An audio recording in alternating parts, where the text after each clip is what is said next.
sayangnya kenapa mobil 400 jutaan nggak ada smart key ya.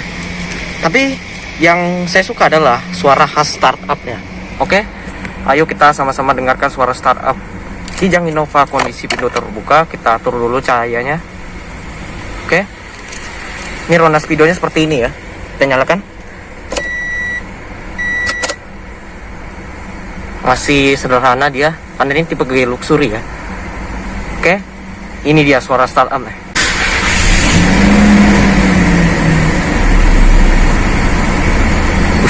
Gila men, khas banget ya dari zaman dulu ya.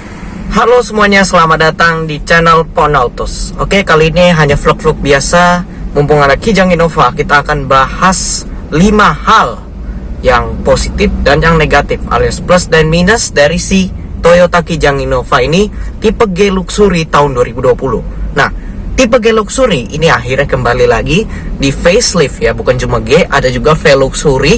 Akhirnya trim Luxury kembali lagi di facelift ini ya, alias facelift yang 2020 ya. Maka dari itu, kita akan bahas plus minus apa aja dari si Kijang Innova ini. Apakah mobil ini layak untuk dibeli dengan harga segini? Nah, kita akan lihat ya. Kalau kalian mau beli Kijang Innova yang baru, yang facelift, perhatikan plus minus berikut. Oke, let's go. Kita akan bahas dulu plusnya. Oke, go.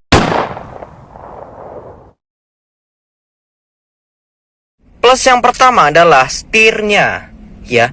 Walaupun sebenarnya setirnya dia biasa aja kayak di Kijang Innova yang lama, dia belum dilapis kulit ya. Terus dia karena ini tipe G Luxury ya, dia belum ada tombol-tombol di sebelah sini, ada ini di sebelah sini ya. Tapi kita akan bahas bahwa setirnya ini lengkap pengaturannya yang membuat posisi duduknya menjadi lumayan ergonomis ya. Yang pertama ada pada pengaturan steering wheelnya. Nih, dia bisa tilt dan teleskopik. Jadi dia sudah lengkap ya. Nah, ini saya kasih tunjuk seberapa ergonomis tempat duduknya ini alias posisi mengemudinya. Nah, ini untuk saya yang tingginya 165 ya, headroomnya masih ada ya. Terus juga ini kursinya dia udah support, ada head adjuster, ada sliding, dan ada reclining ya. Nah, kayak gitu. Jadi dengan adanya kelengkapan fitur pada setirnya ini, kelengkapan pengaturannya ya, dia ada tilt dan teleskopik, ini jadi ergonomis ya. Ini posisi paling majunya segini, teleskopiknya ya. Ini lumayan enak ya. Pandangan ke depannya tuh berasa tinggi gitu ya. Selain karena ini dia MPV leather frame ya, bukan low MPV biasa, jadi tinggi tuh depannya ya. Dan ini ergonomis menurut saya. Nggak tahu kalau menurut kalian ya, bagaimana? Mungkin aja kalau ada yang tingginya di bawah saya, mungkin ya kurang ergonomis, nggak tahu deh. Itu tergantung tinggi kalian. Oke, lanjut, masih belum selesai di part 1. Nah, habis itu selain pengaturan setirnya yang lengkap, dia ada audio steering switch-nya di sini. Untuk tipe rendah aja dia udah dapatkan audio steering switch sini. Jadi lumayan berguna ya. Nah, ini yang pertama, ini untuk volume ya, mengatur volume. Terus di sini dia ada untuk mengatur SIG radio ya. Nah, terus di sini dia ada mode hold. Jadi kayak gini misalnya. Ini kita nyalain dulu head unitnya. Ini udah touchscreen ya by the way ya. Tipe rendah udah touchscreen. Nah, modenya kita ganti misalnya nih ya. Tadi kita klik dulu radio. Nah, kita ganti, kita klik mode. Nah, maka ada Bluetooth audio. Terus ada disk ya. Kita ganti lagi. Ada iPod ya. Ganti lagi. Ada AV off. Ada radio FM 1. Dan ada radio FM 2. Ya, jadi kayak gitu ya. Dia ada voice command di sini ya. Oke. Nah, terus di bawahnya dia ada untuk mengangkat telepon dan untuk reject ya. Jadi begitu. Oke, langsung saja kita ke plus yang kedua. Plus yang kedua adalah pada head unitnya. Walaupun ini tipe rendah, tapi dia sudah mendapatkan touchscreen head unit monitor ya, 7 inci. Oke. Kalau kita kontak on, kuncinya kayak gini by the way ya. Dia flip key. Dan ada tombol lock dan unlock. Ini logo Toyotanya. Kita kontak on ya. Maka head unitnya akan menyala secara otomatis dan ada logo Toyotanya di situ ya. Dan ada latar lampunya juga di sini berwarna-warni ya. Kita klik agree. Nah, ini language-nya juga bisa diganti ya. Nah, ini bahasa Inggris by the way. Agree. Jadi dia kapasitif gitu loh ya. Walaupun dia touchscreen tapi dia juga kapasitif. Dan keunikannya di sini adalah bisa membaca tanggal ya. Jadi kan sekarang kan hari Rabu tanggal 22 September tahun 2021 ya. Dan di sini ada tulisan today is a even day alias tanggal genap ya, karena 22 jelas. Oke, langsung saja kita ke plus yang ketiga. Kita nyalain flashlight by the way karena nggak kelihatan. Plus yang ketiga adalah adanya tombol ionizer. Nah, akhirnya ya, di tipe terendah pun akhirnya ada tombol ionizer. Karena sebelumnya cuma ada di Kijang Innova TRD Sportivo ya. Tapi sekarang sudah menurun sampai ke G Luxury ya. Jadi ini dia sudah dapatkan ion nih, ionizer. Jadi dia bisa membersihkan udara di dalam kabin ya. Khususnya untuk sekarang zaman-zamannya pandemi Covid kan kita butuh udara yang segar ya, yang bersih. Jadi kita bisa nyalakan ionizer ini ya. Jadi udara bisa dibersihkan ya. Bagus ini, berguna banget ya untuk zaman sekarang ya. Dan akhirnya menurun juga sampai ke tipe yang rendah. Walaupun bukan terendah juga sih G Luxury ya. Oke, langsung saja kita ke plus keempat. By the way, untuk plus yang keempat sampai yang terakhir kita pindah ke belakang ya, baris kedua. Pintunya enteng juga ya. Tapi naiknya dia tinggi karena ini leather frame. Oke. Nah, sekarang kita akan bahas kelebihan apa aja yang ada di belakang. Sekarang kita ada di plus keempat. Plus keempat adalah adanya double blower di setiap baris ya. Dimulai dari baris kedua. Ini ada satu di sebelah kanan, kisi AC-nya. Terus ada juga di sebelah kiri, kisi AC-nya. Dan di sini dia ada pengaturan double blowernya. Dia ada 4 speed ya. Dari mulai yang low, terus yang 2, 3, dan yang high. Ini yang terakhir, yang keempat ya. Oke, jadi ini sudah ada dari awal-awal Kijang Innova muncul di dunia ya. Jadi mantep banget sampai masih dipertahankan sampai sekarang ya. Walaupun sebenarnya di tipe atasnya, mungkin dari tipe V Luxury, dia udah ada ambient light di sekeliling AC-nya. Dan dia latarnya warna biru ya. Jadi bisa diatur juga brightness-nya ya. Cuma sayangnya di tipe G Luxury ini masih belum ada ya. Terus juga di baris ketiga kita pindah.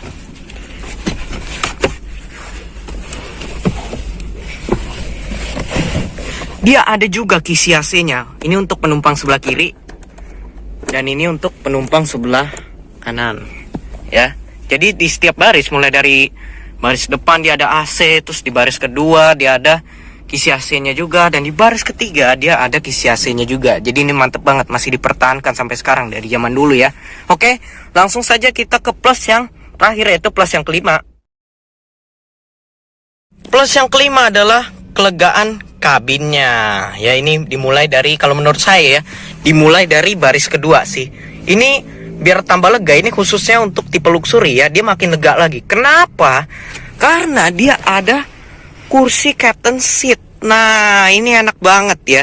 Jadi kalian nggak perlu milih-milih tipe Venturer lagi, tipe paling atas ya, tipe termahal. Sudah ada dari tipe G Luxury ya.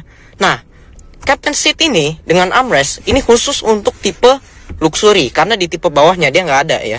Jadi kalian kalau mau ngambil yang captain seat, adanya tuh di tipe G Luxury, di tipe V Luxury, dan Venturer ya. Jadi ini enak nih captain seatnya. Walaupun sebenarnya joknya dia masih fabric yang bentuknya kayak harimau begini ya. Dan karena dia captain seat, jadi lega dia. Nih, legroom saya ya, tingginya 165 nih, masih ada ya. Selain karena saya lumayan ya kurus juga lah. Terus ada buat naruh kaki di dalam sini. Terus juga headroom ya. Nah, ini masih ada. Lega banget nih Kijang Innova terkenalnya dengan kelegaannya ya. Begitu juga di sebelah kirinya ya. Karena nama kiri sama aja tentu jelas, legroom dan headroomnya. Dan di sini dia ada meja. Ya, jadi kayak modelnya kayak di pesawat-pesawat ya. Keren banget nih. Kayak di Sienta juga udah ada. Baik kiri maupun kanan sudah ada meja. Dan cara nutupnya seperti ini. Ditekan, baru tutup. Jadi nggak bisa langsung gini-gini ntar patah. Jadi mesti tekan, tutup sampai rapet. Nah, walaupun ada meja tadi ya, dia tetap lega. Ya, jadi nggak kalang, legroomnya tuh nggak kalang sama meja gitu loh. Jadi bisa makan enak, lega di sini ya. Oke. Nah, terus karena dia captain seat, jadi dia ada wall throw cabin di sini. Nah, jadi untuk anak-anak kecil atau mungkin orang yang pengen duduk di belakang ya, enak bisa jalan di sini pindahnya. Nggak perlu gituin kursi di baris kedua. Jadi bisa tinggal jalan aja. Nah, jadi kan enak tuh, luas ya. Nah, ini tadi saya baru duduk nih di sini tuh. Empuk banget ya suspensinya ya, langsung goyang tadi mobilnya. Oke, terus di belakang. Nah, ini yang saya suka. Ini jarang-jarang di mobil-mobil lain tuh belakangnya lega kayak gini ya. Ya mungkin kayak mobil Yobi RV sih ya. Dia belakangnya juga lega. Cuma ini di Kijang Innova dia justru malah lebih lega ya. Ya jelas karena dia ukurannya lebih gede, dia MPV leather frame ya. Lega banget nih di sini nih. Legroom saya ini masih berapa nih? Masih hampir 5 jari lah ya, tapi nggak nyampe sih. Masih lega di sini. Ini jarang banget di mobil-mobil lain ya. Kalau di baris kedua lega itu mungkin udah banyak kayak di mobil-mobil lain, tapi ini baris ketiga nih. Jarang-jarang banget nih. Innova tuh terkenal dengan kelegaannya, khususnya di bagian belakang ya. Makanya orang yang tadinya nggak suka duduk di belakang, jadi ada yang suka gara-gara Kijang Innova ini. Dan juga dengan kaca yang bentuknya seperti ini, walaupun dulu nggak sebesar yang dulu ya, yang bentuknya kotak kayak gitu, tapi nggak apa-apa. Yang penting dia udah lega juga ya, pandangannya luas juga ke depan situ ya. Begitu juga di sebelah kanannya ya. Jadi begitulah kelegaan kabinnya. Tapi sayangnya ada beberapa minus yang harus kalian perhatikan kalau kalian mau beli mobil ini ya. Nah, apa itu?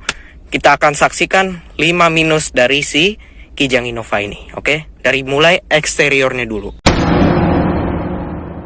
Nah, ini yang menjadi minus di Kijang Innova, yaitu bagian belakangnya. Lampu belakangnya ya, dia masih bohlam gitu loh, belum LED ya. Sayangnya kenapa gitu loh. Padahal harganya udah segini nih ya, untuk tipe luxurinya aja. Ini sayangnya kenapa masih dipertahanin sampai tipe Venturer facelift. Nah, itu mungkin menjadi minus pertama ya. Oke, langsung saja kita ke minus yang kedua. Minus keduanya adalah pada kuncinya ya. Ini kita buka dulu kuncinya.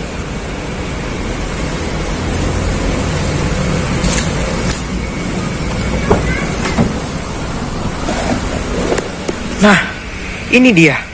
Kenapa sayangnya dia masih flip key alias masih kunci biasa ya, belum smart key. Kenapa gitu loh? Ini biar kedengeran. Sampai tipe V-Luxury loh masih kunci biasa gitu loh. Seharusnya untuk mobil Toyota, mobil yang dengan harga yang lebih dari ya segitu tadi, itu seharusnya sudah normal pakai smart key. Padahal low SUV aja atau low MPV kayak Expander itu sudah menggunakan smart key.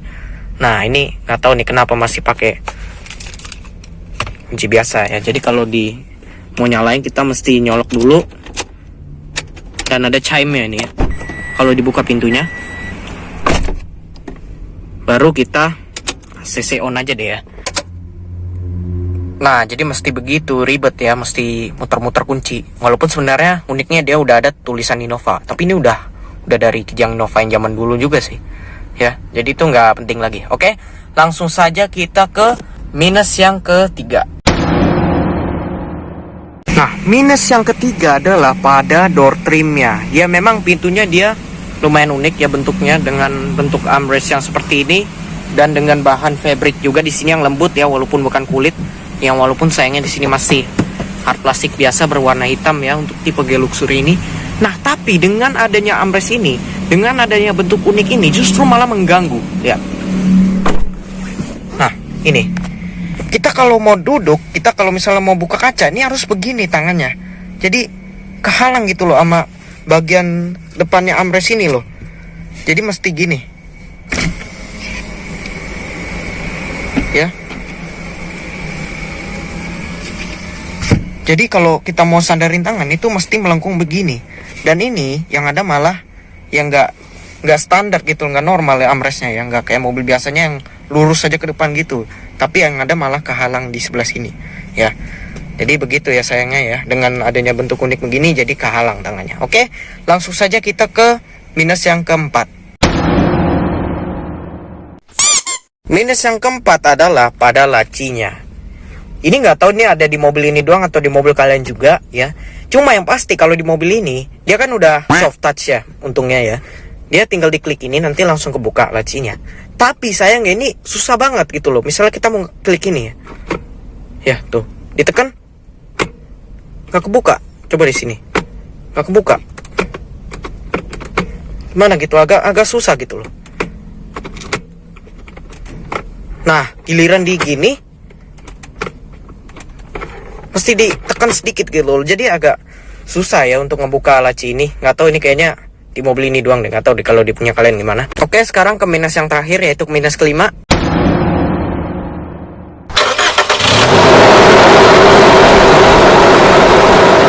Memang kalian boleh banggakan tipe ini karena dia selain dia nggak nyampe 400 juta harganya, kalian sudah bisa membeli tipe rendah dengan Captain Seat ya. Tapi sayangnya khusus untuk tipe luxury dia hanya ada dalam varian mesin bensin. Nah, sayangnya dia nggak ada varian turbo dieselnya ya. Padahal kalau ada varian mesin diesel tuh udah enak banget lah istilahnya, nggak perlu beli Venturer lagi gitu ya. Tapi jadinya kalian kalau beli ini tuh harus menanggung konsekuensinya karena boros ya bensinnya ya. Kita bahas dulu untuk mesinnya by the way. Nah, untuk mesinnya dia memakai Toyota TR engine yang berkode 1 TRFE ya, 2000 cc 4 silinder dan dengan tenaga sebesar 137 horsepower atau 139 PS dan dengan torsi sebesar 183 Nm yang disalurkan ke dua roda belakang melalui transmisi otomatis 5 speed dan manual 5 speed ya. Nah, kenapa dibilang boros? Ya kalian sudah tahu sendiri lah ya, bensin itu terkenal dengan keborosannya. Kalau di Kijang Innova ini untuk rute dalam kota dia hanya mencatat 8 km per liter. Nah, sementara untuk rute luar kota dia hanya mencatat 11,6 km per liter. Nah, itu sayangnya ya. Oke, jadi begitu aja mungkin secara voiceovernya. Oke, mungkin sekian dari video kita pada hari ini. Jangan lupa kalian untuk klik tombol subscribe ke channel Ponoto, sertakan juga dan tombol loncengnya dan like videonya jika kalian suka. Share video ini ke teman-teman Anda melalui sosmed Anda. Terima kasih telah menonton. Salam otomotif. Bye.